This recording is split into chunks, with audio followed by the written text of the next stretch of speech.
இந்த உலகம் எவ்வளவு அழகானது என்பதை நாம் உணர வேண்டும். நாம் நமது வாழ்க்கையை உணர்ந்து வாழ வேண்டும் என ஆனந்தத்தோடும் ஆன்மீகத்தோடும் உங்களுக்காக உங்கள் தில்லை இந்த பதிவு. மீண்டும் மனிதனின் புரிதலுக்காக ஆன்மீகம் என்றும் தலைப்போடு நாம் ஆன்மீகம் என்பது நமது ஆன்மாவிற்கு இணக்கமாக இருப்பதால் நாம் ஆன்மீகத்துக்குள் எளிதாக இணக்கமாகிவிடுகின்றோம். என்னதான் படித்து அறிவு பெற்று பணம் படைத்தாலும் ஆன்மீகத்திற்குள் இணக்கமாகாமல் அவன் என்றும் முழுமையடைவதில்லை.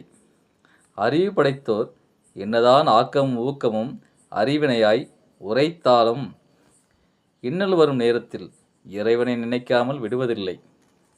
நாம் செல்லும் பயணங்களில் எளியோரும் வலியோரும் இருப்பது ஏன்? நன்மையும் திண்மையும் நம்மை தொடர்வது ஏன்? நீ முழுமை பெற்ற மனிதனாக இருந்திருந்தால் குழந்தையாக பிறப்பது ஏன்?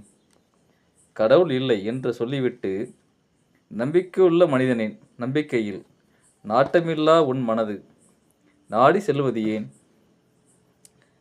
கடவுள் இல்லை என்று சொல்லவில்லை, அதில் உள்ள மூட நம்பிக்கையைதான் எதிர்க்கின்றோம் என மக்கிப்போன சித்தாந்தம் மண்டியிட்டு கிடப்பது என்னவோ பிணத்திற்கு பெயர் வைத்து அழைப்பது போல் இருக்கிறது.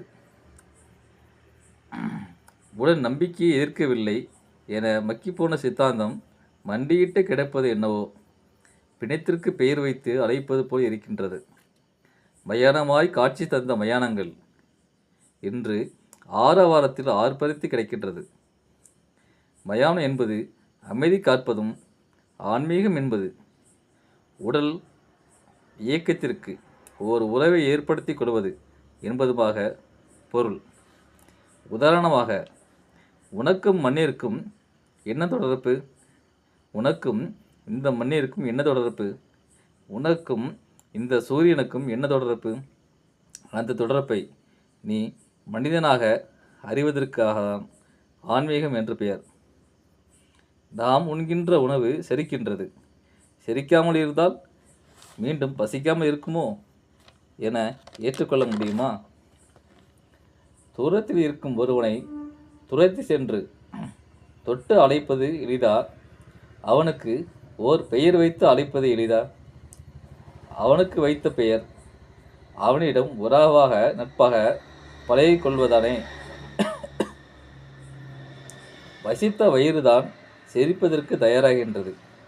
அழைத்த பெயர்தான் அவனுக்கும் ஓர் உருவம் கொடுக்கின்றது. ஓ முருகா, ஓ முருகனா, அவன் அழகாக இருப்பானே, அவன் அழகன் அல்லவா? அப்படிப்பட்ட உரையாடல் ஓர் நினைவேந்தலாக, மகிழ்ச்சி தரும் கருத்துக்களாக மொழிகளும் ஆன்மீகத்தை சுமக்கின்றது. தீட்டும் தீண்டாமைந்தானோ உன் தொலைப்பு? அது தலைப்பு அல்ல, உன் தன்மானத்தை இழந்த தவிப்பு. தவிக்கும்போது தானே உன் நினைவு தொலைந்தவனை தேடுகின்றது.